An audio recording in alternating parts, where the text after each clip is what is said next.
Après un mois de confinement, le président Macron nous a annoncé lundi soir qu'il était prolongé jusqu'au 11 mai, soit encore 4 semaines, si les conditions sanitaires le permettent. Cette date est importante pour chacun d'entre nous et pour notre collectivité, car elle nous permet d'envisager la suite, c'est-à-dire le déconfinement.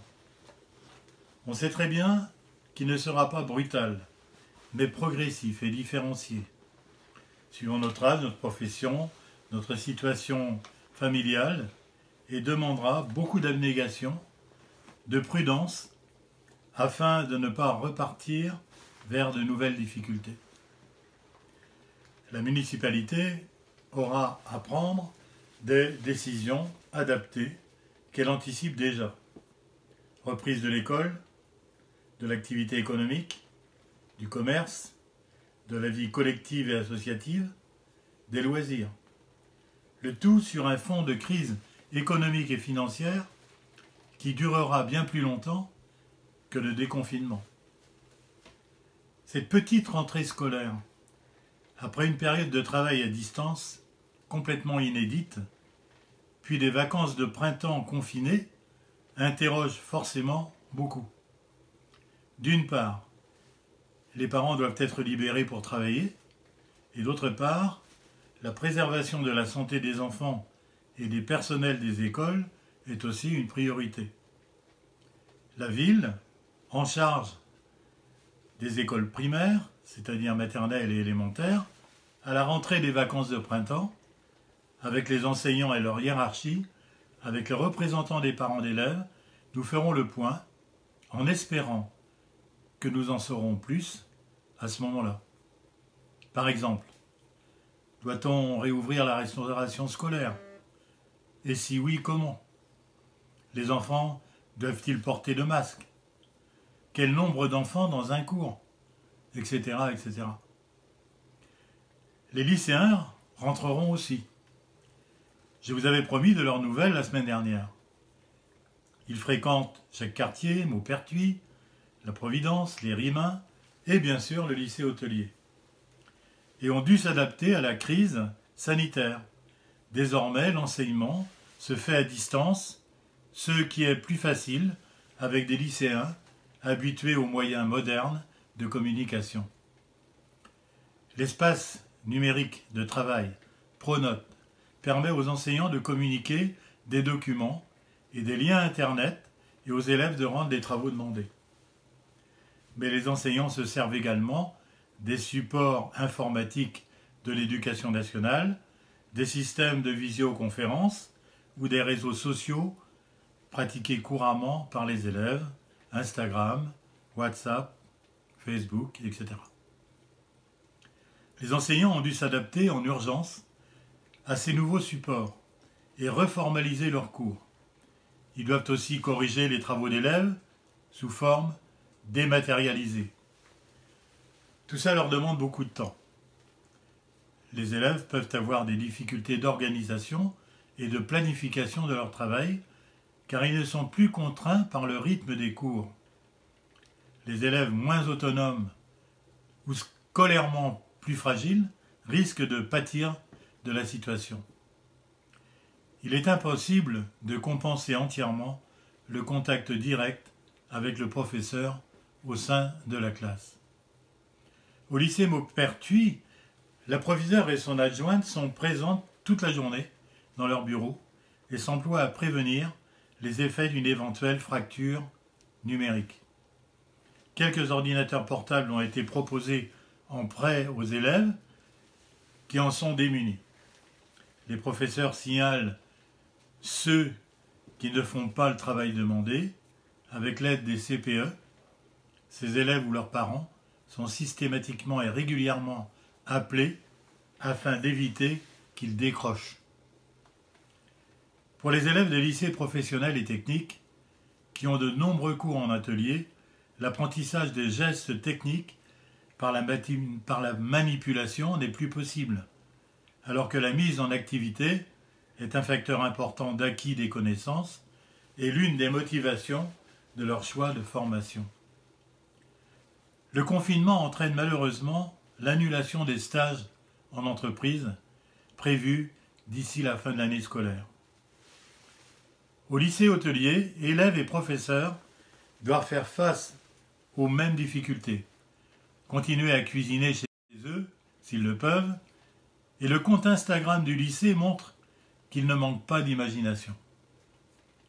Pour eux aussi, les conditions du redémarrage des restaurants et hôtels posent un sérieux problème pour leur stage. À l'institution Saint-Malo, la Providence et au RIMA, on constate les mêmes engagements des professeurs pour assurer la continuité pédagogique.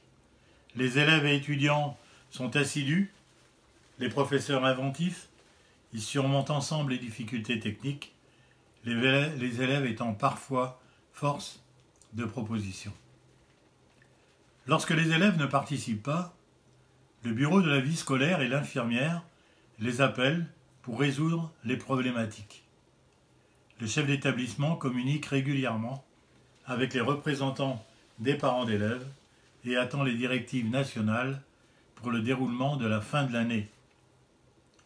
Concernant la délivrance des diplômes, le ministre a pris des mesures fortes de suppression des épreuves écrites de fin d'année pour tous les examens.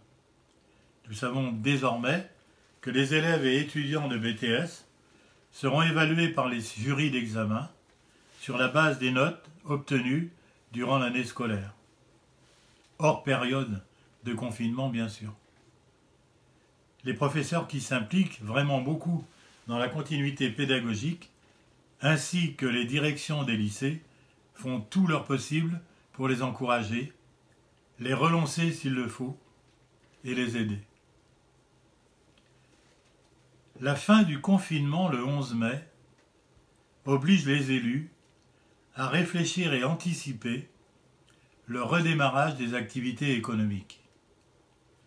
Certains chantiers les plus urgents vont reprendre en respectant évidemment la santé des employés. Nous savons qu'au bout du compte, il y aura des retards importants dans les livraisons, car les fournitures vont se faire attendre. C'est le cas du chantier de la salle de Debussy, qui finalement aura connu bien des vicissitudes depuis le début, après la réfection de la toiture terrasse du Palais des Arts. Les fauteuils seront-ils fabriqués et livrés à temps? Point d'interrogation. Les permis de construire sont toujours déposés, instruits et signés. Bien sûr, l'exercice prend un peu plus de temps en télétravail. Important, à partir du 24 mai, le délai de recours redevient normal. Le plus attendu par la population est évidemment la réouverture des commerces. Actuellement, sur 200 commerces que compte la ville, 50 sont ouverts. Essentiellement, bien sûr, les commerces alimentaires. Ajoutons les halles, 15 sur 17, par rotation, tel que le veut l'arrêté préfectoral. Un arrêté préfectoral que je ne peux pas ignorer. Les dinardais habitués du marché souhaitent faire leurs emplettes en provenance directe des producteurs locaux. Ceux-ci, voyant la baisse importante de leurs ventes et leur production qui perdent, réclament très fort la réouverture des marchés. Et le ministre de l'Agriculture va dans le même sens. Je peux vous annoncer ce soir que Madame la préfète m'autorise à ouvrir un marché de producteurs uniquement alimentaires, y compris un marchand de plants et de graines. Je lui en suis très reconnaissant, ainsi qu'à M. Lagoguet, sous-préfet de Saint-Malo. Ce marché sera ouvert les mardis, jeudis et samedis aux heures habituelles. Les mesures dites barrières d'hygiène et de distanciation sociale devront être respectées. le placier principal de la ville, est chargé de l'organisation d'ensemble. Des barrières seront installées. La police municipale et la police nationale veilleront au bon ordre. En cas de non-observation de ces règles strictes, le marché sera fermé. Premier marché samedi matin prochain. Comme chacun, je m'inquiète de l'ouverture des hôtels et des restaurants, des bars et des terrasses. À Dinard, ils sont au cœur même de l'activité balnéaire. Sur ce point, j'ai du mal, comme vous sans doute, à voir les choses clairement. Ce sont des lieux de convivialité, de rapprochement forcément, de promiscuité. Quand l'évolution de l'épidémie permettra-t-elle de prendre ce risque? Comment imaginer le fonctionnement d'une salle de restaurant, le service, tout en respectant les précautions qu'impose la contagion? Si la maladie persiste, il faudra bien trouver des solutions. Sinon, c'est tout un ensemble de professions déjà en difficulté après 2 mois de confinement qui auront beaucoup de mal à se relever. La ville et la communauté de communes auront à prendre leur part. Des défis particuliers se présenteront dans notre cité balnéaire. Redonner vie aux plages, aux promenades, aux ports, avec l'arrivée de visiteurs en grand nombre. Comment discipliner l'accès à ces lieux, synonymes de liberté, de bonheur de vivre? Maintenir l'attractivité culturelle qui fait la réputation de Dinard. Le président a donné une autre date prévisionnelle, jusqu'à la mi-juillet. Il n'est pas question d'imaginer des rassemblements importants. Mai, juin, début juillet sont traditionnellement des mois avec de très nombreuses activités associatives, culturelles et sportives, qui cette année seront supprimées ou reportées. Mais le mois de septembre est déjà chargé et pas extensible. Ce sera le cas pour le championnat de Bretagne de saut d'obstacles, Footballeurs sans frontières, tournoi de foot Emerald Cup, championnat de France d'escrime, championnat de tennis niveau France, trophée féminin et marche rose contre le cancer. Le beach polo, qui avait eu beaucoup de succès l'an passé, ne pourra avoir lieu début juillet. Et la journée olympique du 23 juin pour les enfants est annulée. Dans les mois et les années qui viennent, nous aurons bien besoin du dynamisme de notre office de tourisme intercommunal. Sa réorganisation complète sur l'ensemble de notre territoire, sous l'égide de la communauté de communes, est une chance.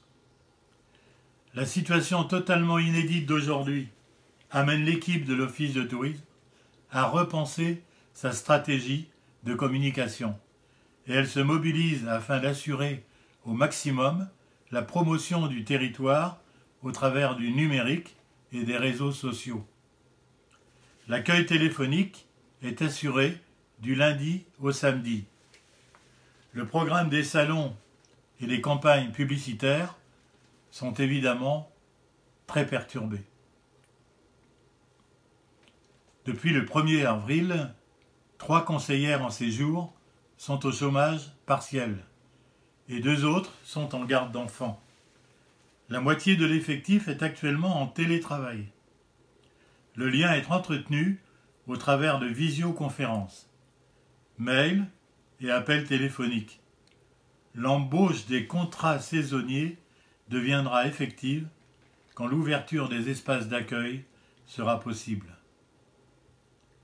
Le travail continue sur la conception du guide groupe, congrès, séminaire.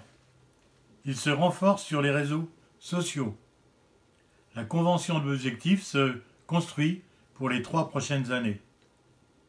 L'envie est très forte d'échanger avec les professionnels du tourisme quand les conditions le permettront. Le discours du président a eu le mérite de nous donner des dates qui nous manquaient. Maintenant, nous avons bien compris que la suite ne sera pas facile. Pour Dinard, la grande question est ce qu'on va faire de cette saison qui venait après une belle saison 2019 qui nous avait réjouis. Pas question de broyer du noir. Au contraire, le souvenir de cet été-là doit nous servir de repère pour nous accrocher au meilleur niveau, malgré les difficultés. Il faudra bien avoir raison de ce maudit virus. Mais attention, il reste encore presque un mois de confinement.